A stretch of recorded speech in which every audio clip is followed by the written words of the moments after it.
So let's discuss about men's doubles. First of all, Manti will be against Lane and Wendy. Lane and Wendy defeated Azrion and Ten in straight 2 set, and Manti defeated Kang and Ki in straight 2 set. I told you that Kang and Ki will not be able to win against Manti. But talking about Azrion and Ten, they defeated current top rated players Kim Seo last week. Man, what a match it was, and I was expecting a more crazy good matches from Azrion and Ten, but they lost in next round, and right now they lost against Lane and Wendy.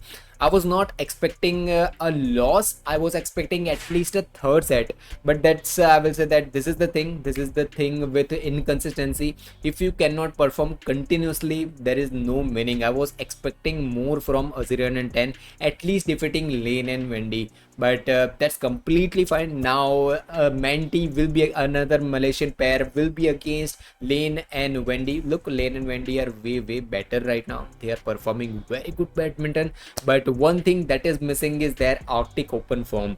Arctic Open form of Lane and Wendy was completely different. They were performing so better badminton, but right now can they continue that form? That is a question mark, because Denmark Open was not the thing that I was expecting, because they were coming from momentum and they lost in Denmark Open.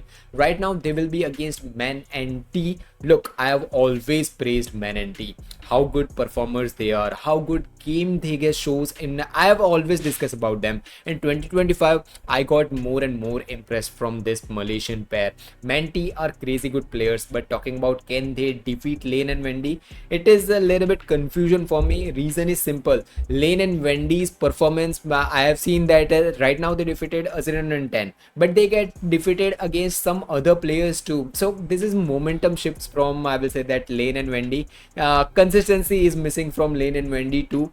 I was expecting more from Lane and Wendy for after Arctic Open got ended, after they won that, after that a gold medal, but I am literally expecting much more things from Lane and Wendy. But can Manti win, or can Lane and Wendy win? I will be more 51 for 49%. This is the first of all 51. Who will be 51? I think Man and T are having a little bit upper hand, and my little bit favoritism too, and 49% to Lane and Wendy. Let's just hope for a crazy good match here.